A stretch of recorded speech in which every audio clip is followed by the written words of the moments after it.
우리는 모두 이름을 가지고 있습니다. 그 이름에는 다 나름대로의 뜻이 있지요. 모세가 미디안 땅에 도망하여 아들을 낳고 이름을 게르솜이라고 지었습니다. 그 의미는 내가 타국에서 나그네가 되었다는 뜻이라고 합니다. 애굽의 왕궁에서 군대를 통솔하고 왕자로서 화려한 생활을 하던 자신이 이제는 사람의 그림자조차 찾아보기 어려운 낯선 땅, 사막에서 양들을 끌고 이리저리 다니는 외롭고 고단한 나그네의 자신의 서글픔을 담아서 그의 아들의 이름을 그렇게 지은 듯 싶습니다. 여기 있는 우리들의 이름에도 우리를 낳으시고 또 우리에게 이름을 붙여준 부모들의 소망과 바램들이 다 있을 것입니다. 제가 아는 한 권사님의 이름은 달막입니다. 딸 좀 그만 낳으라고 지어진 이름이라고 합니다. 오늘 본문은 이사야 선지자가 메시아, 즉 예수 그리스도의 탄생을 예언하면서 그분의 이름을 소개하고 있습니다. 본문을 다시 또 그 의미를 살펴서 읽어보십시다.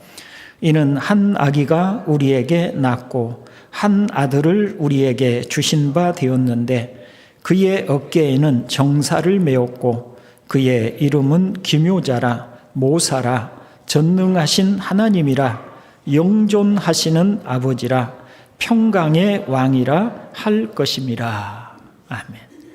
자, 그의 이름은 기묘자라 모사라 전능하신 아버지라 하나님이라 영존하시는 아버지라 평강의 왕이라고 그의 이름을 부를 것이다. 이렇게 소개를 하고 있지요.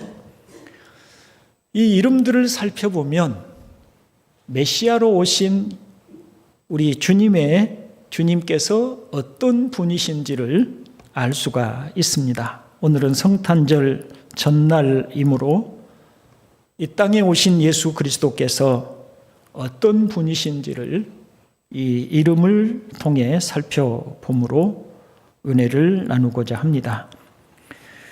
먼저 본문 중에 그의 어깨에는 정사를 메었고 라는 말씀이 있습니다. 이 어깨라고 하는 말은 예를 들어서 우리가 어떤 책임 있는 자리를 맡았을 때 어깨가 참 무겁다라고 말을 하지요. 그런 의미에서의 어깨, 즉 책임감을 상징하는 말로서의 어깨입니다. 근데 그분의 어깨에는 정사를 메었다고 합니다. 정사는 정치를 통솔하는 일, 정치하는 일을 정사라고 합니다. 통치자라고 하는 말이죠. 지금 우리나라는 윤석열 씨가 대통령으로서 5년 동안 정사를 맡았습니다. 그와 같이 이사야 선지자는 이 땅에 아기 예수로 오실 분은 통치권을 가지신 분, 통치권의 책임을 가지신 분, 어깨에 정사를 메신 왕으로서 오실 것이라고 하는 이야기를 하고 있습니다. 이사야 선지자는 주님이 이 땅에 태어나시기 전에 약 700년 전에 활동하셨던 선지자였습니다. 이사야가 활동하던 당시에 아하스라고 하는 20대의 젊은 사람이 유다의 왕이 됩니다. 그런데 당시의 국제 정세는 이 젊은 왕이 다스려 나가기에는 매우 힘든 상황이었습니다. 지금 우리나라를 보면 매우 좀 부정적인 시각을 가지고 우리가 본다면 위태로움을 향해서 가고 있다, 그렇게 느껴져요. 왜냐하면 지금 세계는 안정기가 아니고 이 소용돌이가 치고 있는 그런 세상으로 보여집니다. 북한은 계속해서 미사일을 발사를 하고 핵무기를 개발하고, 그래서 언제든지 타깃이 우리나라가 될 수 있는, 즉 핵 공격을 우리가 받을 수 있는 그런 상황이고요. 우리나라의 경우는 동해안 쪽으로 원자력 발전소들이 많이 밀집되어 있는데, 소위 환태평양대라고 하는 그 지진대가 있습니다. 그 지진대가 주로 일본 밑에가 있는데, 그 지진대가 점차로 우리나라 동해안 쪽으로 이렇게 이동해 오고 있는 상황이어서, 여러분들도 뉴스를 통해서 우리나라에도 동해안 쪽으로 지진이 가끔 발생하기 시작한 것을 볼 수 있을 것입니다. 무엇보다도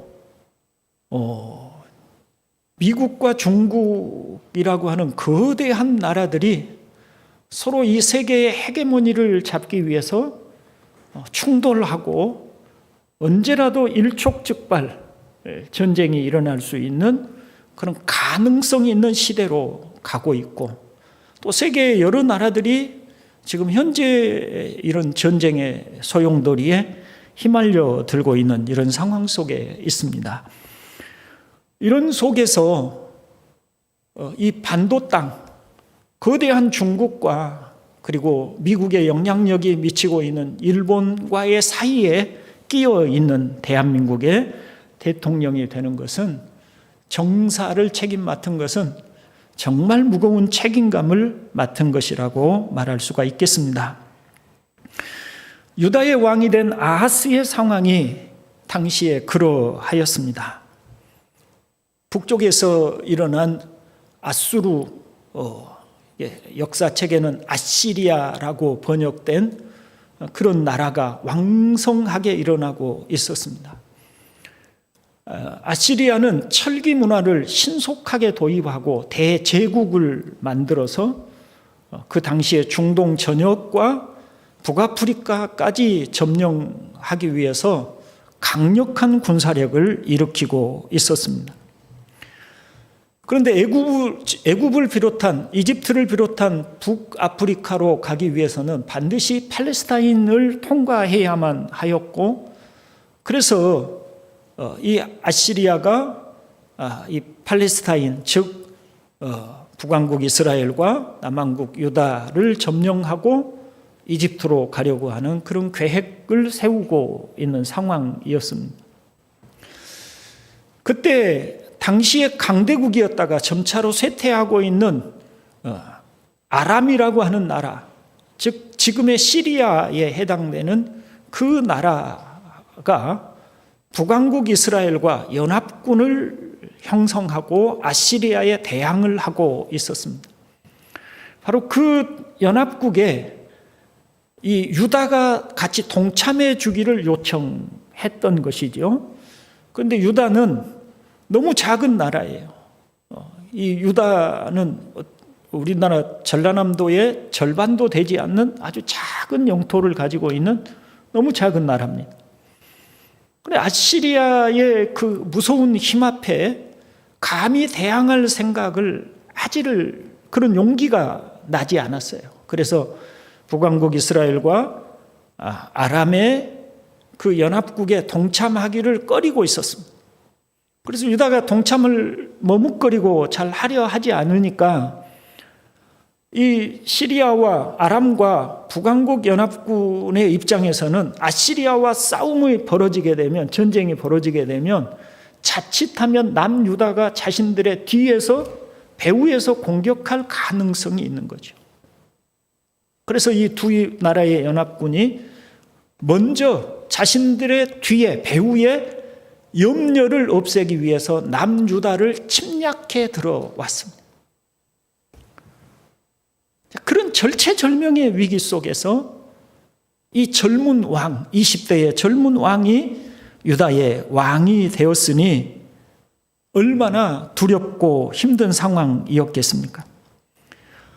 이렇게 절박한 시점에서 이사야 선지자가 이런 말을 하고 있습니다. 이사야 선지자의 말을 오늘 우리의 말로 바꿔보면, 왕이요, 그리고 유다의 백성들이요, 아시리아를 너무 믿지 마십시오. 우리가 이 마당에 정말 믿어야 할 분은 하나님 한 분밖에 없습니다. 하나님을 신뢰하십시오. 우리가 신뢰해야 할 대상은 왕도 아니고 북왕국 이스라엘도 아니고 시리아도 그리고 아시리아도 아닙니다. 오직 하나님만 신뢰하십시오. 하나님만이 의지할 분이십니다. 이런 메시지를 지속적으로 전하고 있었어요. 그리고 이사야 선지자는 한 걸음 더 나아가서 말을 합니다. 좀 더 기다리십시오. 하나님께서는 마침내 역사의 마지막에 한 구원자를 아기로 이 땅에 보내실 것입니다. 그분이 바로 민족들을 통치하고 우리 모두를 통치하실 진정한 왕이십니다. 그분이 지금 오시고 계십니다. 그분은 반드시 오실 것입니다. 그 위기 상황 속에서 하나님을 신뢰하는데 이사야 선지자는 한 걸음 더 나아가서 우리 모든 인류의 위기를 극복하고 우리 모든 인류의 평화를 가져오실 메시아 그리스도의 오심까지 연결해서 예언을 하고 있는 것입니다. 여러분, 이사야의 예언은 우리의 무거운 현실을 타파하고 진정한 평화를 가져오실 분은 역사의 마지막에 나타나실 하나님의 아들 예수 그리스도라고 하는 것을 말을 하고 있습니다. 물론 현실적으로는 구원자가 역사의 마지막에 오실 구원자가 지금 당장 위기에 직면해 있는 유다에게는 너무 먼 현실에 너무 먼 이야기이고 당장 그들에게 직면한 현실을 타개해 줄 그런 도움의 손길이 절실하게 필요해서 하나님이 말씀하신 역사의 종말에 오실 그리스도에 관해서는 실감 있게 다가오지 않았던 상황이기는 합니다. 이때 하나님께서 이사야 선지자를 통해서 구원자를 이렇게 말씀하신 의도는 하나님께서는 언제나 이 땅에 평화를 가져오실 참된 구원자를 준비하고 계신다. 그러니 앞으로도 역사의 마지막에 오셔서 이 세상을 구원하실 구원자의 오심 또한 기다려야 할 일이고, 그런 구원자를 보내실 하나님을 신뢰하면 지금 너희들이 겪고 있는, 직면하고 있는 이 어려운 현실에서도 하나님이 구원을 주실 것이다 라고 하는 그런 의도가 하나님이 이사야 예언자를 통해서 말씀하고 있는 의도인 것입니다. 그래서 우리가 이제 역사를 통해서 보면 유다의 왕이었던 아하스 왕은 그렇게 하지를 못했어요. 그는 불안했고 두려웠고 당장 현실에 그들이 직면한 현실의 문제를 해결해 줄 직접적인 도움이 필요해서 아시리아의 도움을 요청하고 아시리아를 의지하려고 했던 것이죠. 그런데 그의 아들 히스기야는 우리가 잘 아시는 바와 같이 아시리아의 공격 앞에서 편지를 가지고 하나님의 성전에 들어가 하나님께 기도하였고, 하나님께서는 유다를 멸망시키려고 하는 아시리아의 군대를 하룻밤새의 전염병으로 18만 5천 명이라고 하는 군인들을 죽게 하심으로 결국 아시리아가 물러가게 되고 유다가 구원을 받는 그런 역사가 일어나게 되었습니다.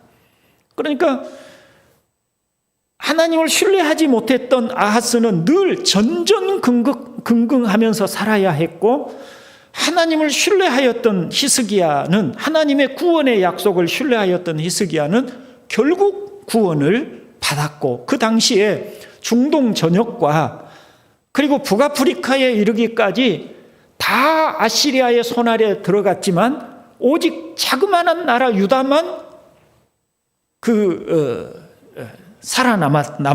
남았던 그런 역사가 분명하게 있는 것을 보게 됩니다.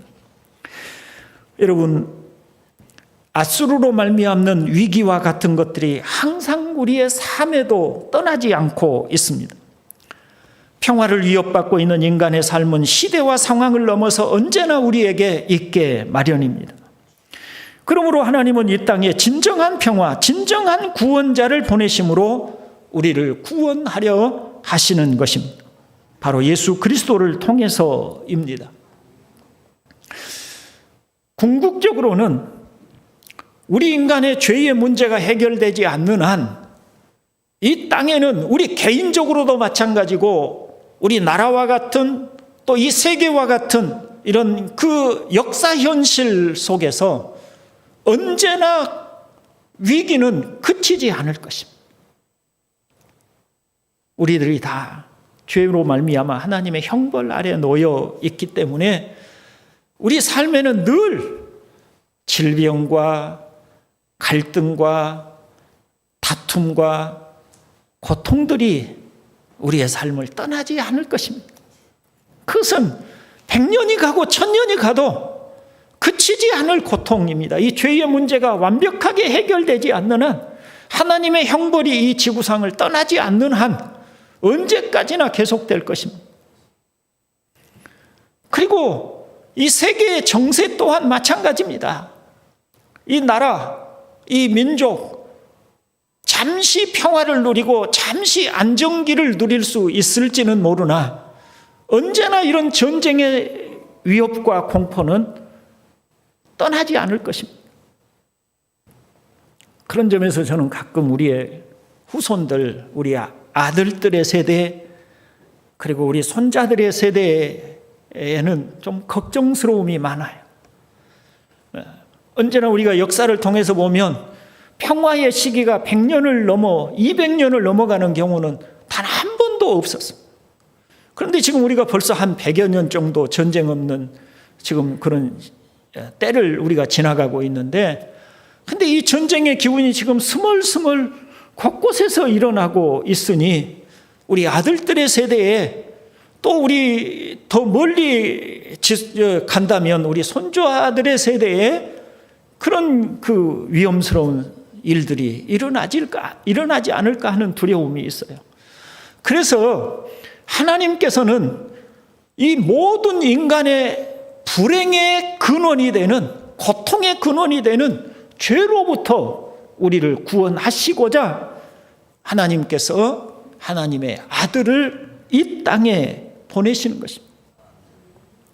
그것이 이사야 선지자를 통해서 한 아기를 이 땅에 보내시는 하나님의 뜻임을 우리가 알 수가 있습니다.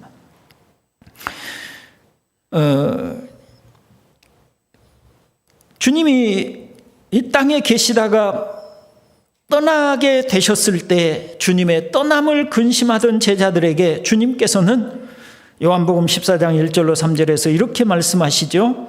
너희는 마음에 근심하지 말아라. 하나님을 믿고 또 나를 믿어라. 내 아버지의 집에는 있을 곳이 많다.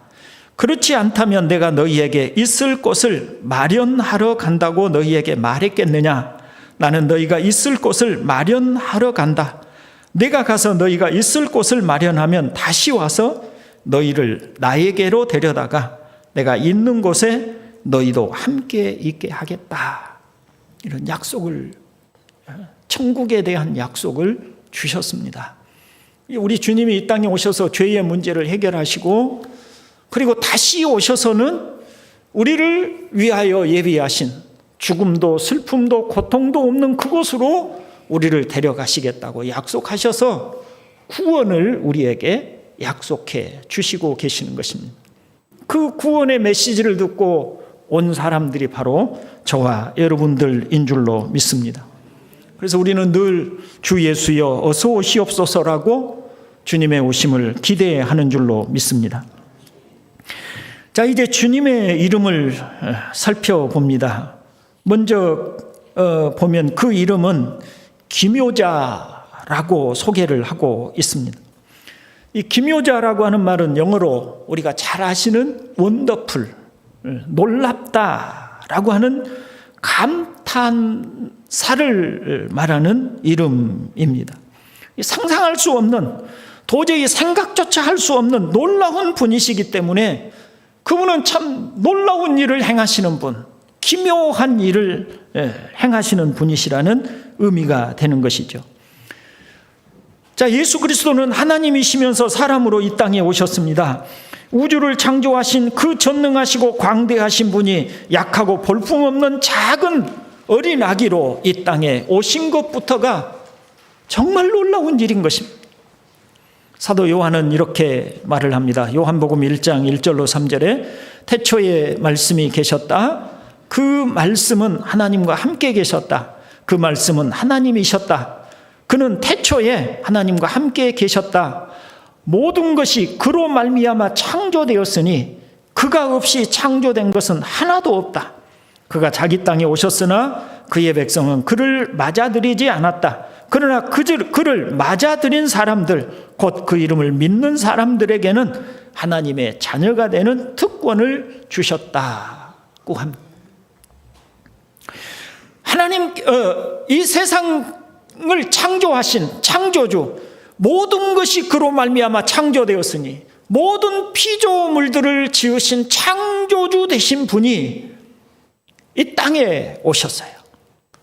그런데 아무도 그분을 영접하지 않아요.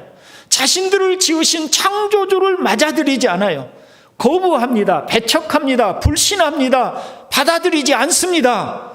그런데 그 창조주이신 분이 사람의 몸을 입고 이 땅에 어린 아기로 오신 그분을 영접하는 사람, 맞아들이는 사람, 그분의 이름을 믿는 사람에게는 하나님의 자녀가 되는 특별한 은혜를 주신다. 이렇게 말씀을 하고 있지 않습니까? 정말 그 놀라운 일을 이루신 분이 바로 예수 그리스도이신 것입니다. 하나님의 아들은 어린 아기로 오셨습니다. 다른 사람의 도움이 없이는 스스로 아무것도 할 수 없는, 생존조차 할 수 없는 연약한 아기로 이 땅에 오셨습니다. 참 기묘한 일입니다. 그 어깨에는 정사, 즉 우주를 통치하는 통치자의 권세를 가지셨지만 아무 힘도 없는 가난한 목수의 아들로 이 땅에 오셨습니다. 기묘한 일입니다. 그분은 남자 없이 오직 여자의 몸에서 성령으로 잉태되어 이 땅에 태어나신 분입니다. 기묘한 일입니다. 예수님이 육신을 입고 이 땅에 계시는 동안에 행하신 일들은 정말 놀랍고 기묘한 일들로 가득하였습니다. 귀먹고 어눌한 사람을 고치신 것을 보고 사람들이 심히 놀라 이르되 그가 모든 것을 잘하였도다. 못 듣는 사람도 듣게 하고 말 못하는 사람도 말하게 한다 하니라고 감탄하였습니다. 그분이 바다 위를 걸어오는 것을 보고 제자들은 귀신이 아닌가 놀랐습니다. 기묘하다고 놀랐습니다. 예수님께서 죽은 자를 살리신 것을 보고 저가 누구시기에 죽은 사람을 살리는가? 정말 기묘한 일이다, 놀라운 일이다 라고 생각했습니다. 예수님께서 귀신을 명하여 쫓아내시자 사람들은 놀라며 저가 누구시기에 귀신도 순종하는가 하였습니다. 형제 여러분, 예수님을 진실로 만나면 그 기묘하신 놀라우신 예수님으로 인하여 우리의 삶에도 그런 놀라움이 일어나게 될 줄로 믿습니다. 무엇보다도 희망이 없는 삶이 희망으로 가득합니다. 아브라함의 삶에 대해서 히브리서 기자는 이렇게 말을 합니다. 믿음으로 그는 약속하신 땅에서 타국에 몸붙여 사는 나그네로 거류하였으며 같은 약속을 함께 물려받을 이삭과 야곱과 함께 장막에서 살았습니다. 그들이 그렇게 장막에서 살았던 이유가 16절에 소개되고 있는데요, 그들은 더 좋은 것을 동경하고 있었던 것입니다. 그것은 곧 하늘의 고향입니다 라고 했습니다. 제가 왜 희망을 얘기하면서 이 아브라함의 이야기를 말씀드리냐면, 젊었을 때는 알지 못하는 나이 먹은 사람들이 느끼는 감정이 있습니다. 그것은 깊은 절망입니다. 하루하루 우리 몸에서 느껴지는 죽음의 그림자들을 우리는 느끼고 있죠. 그런 것들을 느끼면서 생각합니다. 그건 깊은 절망입니다. 돈을 많이 벌어도, 또 뭔가 원하는 어떤 위대한 일을 성취를 해도, 세상을 다 갖는 그런 놀라운 성과를 이루어도 죽음 앞에서는 다 내려놓아야 하고 아무것도 우리 손에 쥘 수 없습니다. 그게 세월이 가고 나이가 먹어가면서 느껴지는 감정들입니다. 그런데 이런 인간은 결국 깊은 절망, 죽음이라고 하는 절망 속에 빠질 수밖에 없는데, 이 놀라우신 기묘자이신 예수님을 만나게 되면 그 절망이 희망으로 바뀝니다. 하나님 나라를 바라보게 됩니다. 죽음이 끝이 아님을 알게 됩니다. 소망을 갖습니다. 저는 날마다 아침이면 일어나며 이렇게 기도합니다. 하나님, 저는 오늘 또 하늘에 쌓아둔 소망을 바라보며 하루를 나그네로 살아갑니다.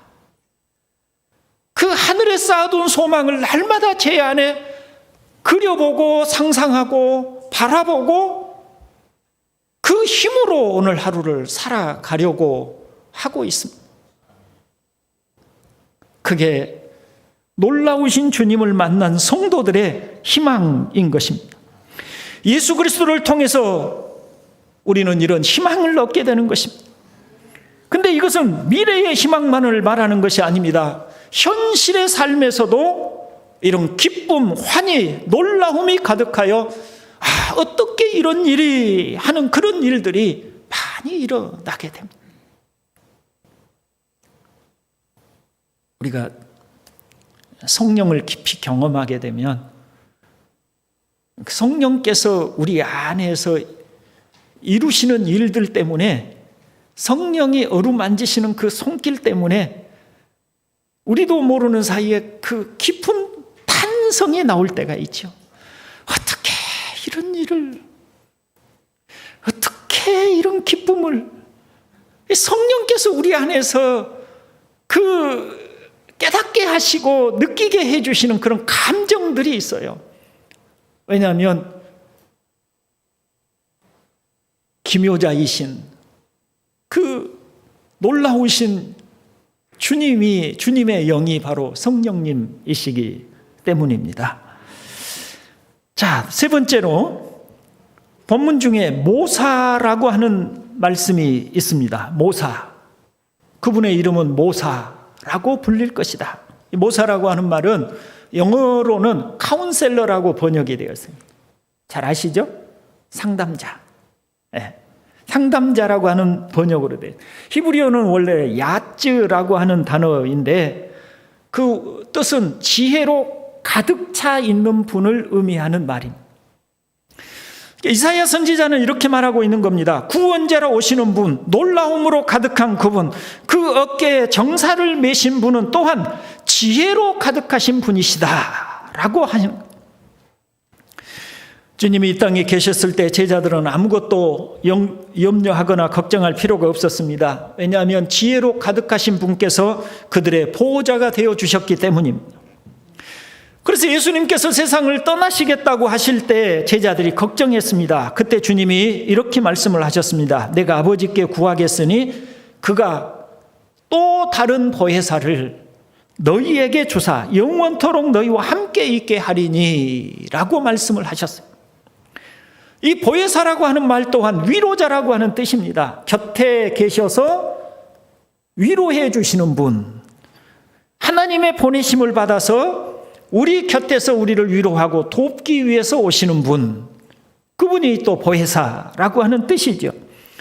우리가 우리의 인생길을 걸어갈 때 내 곁에 함께 걸어주시는 분, 내 신음소리를 들으시고 내 곁에서 위로의 손길을 주시는 분, 내 가슴에 흘리는 눈물을 보시고 함께 울어주시고 위로해 주시는 분, 그분이 바로 위로자이신 것입니다. 그분이 지혜로 충만하셔서 우리를 도와주시고 위로해 주시는 분인 줄로 믿습니다. 여러분, 답답하고 괴로울 때, 사방의 벽으로 둘러싸였을 때, 정말 꽉 막힌 심정이 되었을 때 주위를 돌아보신 적이 있습니까? 우리 가슴 속에 누구도 알아줄 수 없는 나만의 깊은 한숨을 가지고 있을 때 말입니다. 그럴 때 우리는 나를 누가 도와줄 수 있을까 생각해 봅니다. 누가 이 순간에, 이 답답할 때, 이렇게 괴로울 때 누가 내 마음을 알아주고 누가 나에게 괜찮다고 힘을 주고 용기와 위로를 줄 사람이 누가 있을까? 그래서 가끔 이 핸드폰에 전화번호를 쭉 올려보지요. 누가 나의 위로가 되어줄 수 있을까? 그런데 찾을 수 없잖아요. 가족도 아닙니다. 친구들도 좋을 때는 함께 웃고 즐거워하던 친구들이었지만 막상 내가 너무 절실하게 아플 때는 친구들을 또 도움이 이 전화를 누를 수 없더라고요. 아무도 없어요. 너무 아프지요. 호소할 길이 없지요. 이 절망이 깊이 우리의 마음을 짓누를 때가 있습니다. 그때 성경은 우리에게 말씀해 줍니다. 그런 우리에게 위로자가 우리의 곁에 계신다고 말입니다. 그분은 바로 주님이시고 주님께서는 나는 모사, 즉 상담자라고 하시고요. 그분은 지금 우리 곁을 떠나시고 우리 곁에 계시지 않지만 성령으로 또 오셔서 우리 마음 한켠에 계십니다. 어떤 목사님의 간증입니다. 이분이 고등학교 때까지는 꽤 열심 있는 불교 신자였다고 합니다.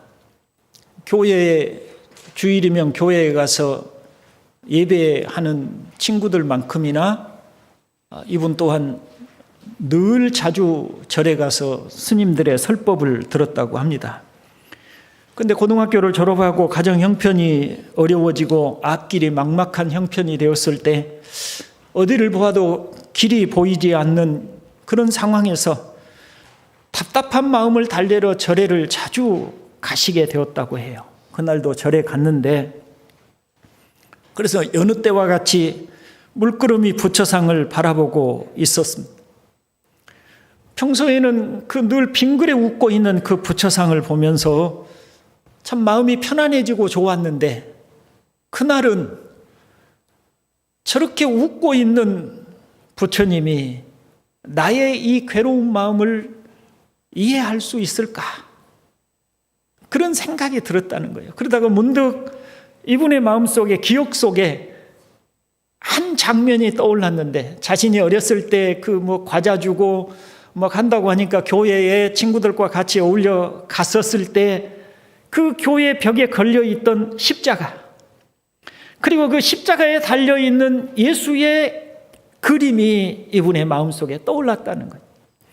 십자가에 달려있으니 얼마나 고통스러워요. 온 얼굴이 일그러지고, 여러분 우리가 그런 그림 가끔 보시죠? 그 일그러진 얼굴, 아버지 어찌하여 나를 버리셨나이까 하는 절망에 가득 차 있는 그 얼굴, 그게 떠오르더라는 거죠. 그렇게 고통을 당하신 분이라면, 그렇게 괴로운 일을 겪으신 분이라면 나의 이 괴로움도 그분은 이해해 주지 않을까? 이분은 그래서 절간에서 그날 예수님을 만났다고 합니다. 형제 여러분, 히브리서는 말을 합니다. 우리에게 있는 대제사장은, 이 대제사장은 예수 그리스도 가리키죠. 우리의 연약함을 동정하지 못하실 리가 아니요 모든 일에 우리와 똑같이 시험을 받으신 이로되 죄는 없으시니라 하셨습니다. 그분은 우리가 당하는 인생의 모든 고통을 당하셨습니다. 하나님의 아들이시지만 지극히 영광스러우시고 온 세상과 만물을 창조하신 크신 분이시지만 우리처럼 살과 피를 가진 어린 아기로 이 땅에 오셔서 성인이 되시도록 그 사시는 과정을 통해서 인간들이 겪는 아픔을 지켜보셨습니다. 예수님 자신도 인간으로서 수없이 많은 고통과 괴로움들을 직면하셨습니다. 그런 우리의 삶을 자세히 들여다보셨고 그 몸으로 경험하셨습니다. 성경의 한 장면을 그려볼 수 있습니다. 주님이 나인이라고 하는 마을로 들어가시고 계실 때 그 마을에서 장례 행렬이 나왔습니다.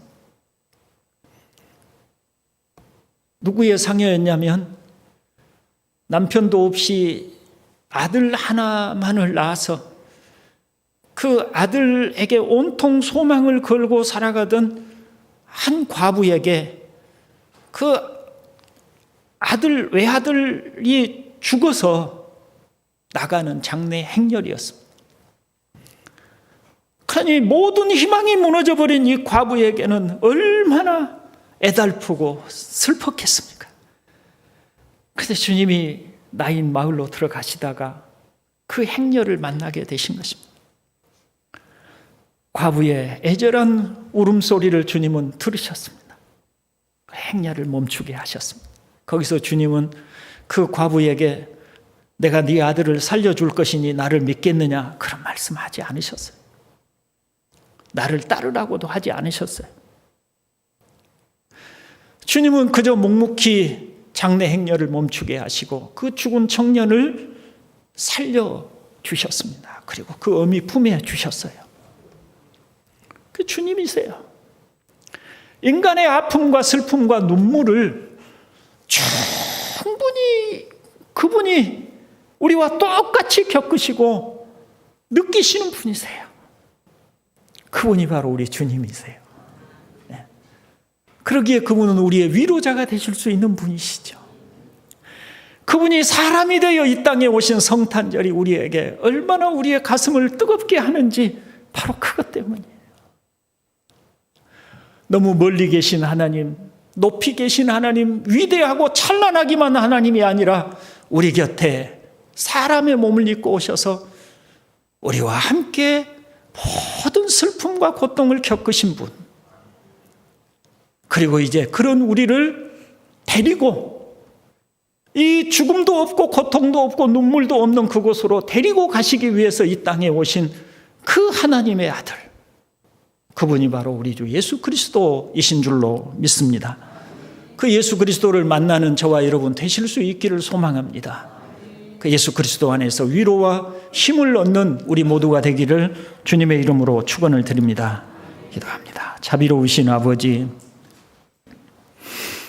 우리를 죄에서 구원해 주실 뿐만 아니라 영원한 우리의 위로가 되시고 또 우리를 영원히 아버지의 나라로 데려가시기 위해서 다시 오실 주님을 저희들이 바라봅니다.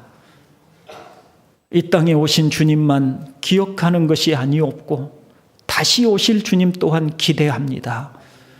아버지여, 우리 주님의 위로가 오늘 많은 인생의 고난 중에 있는 우리 이 자리에 있는 주님의 사랑하는 자녀들의 마음을 부드럽게 어루만져 주시옵고 위로와 힘과 격려를 주시기를 원합니다. 구주 예수 그리스도의 이름으로 기도드리옵나이다. 아멘. 예.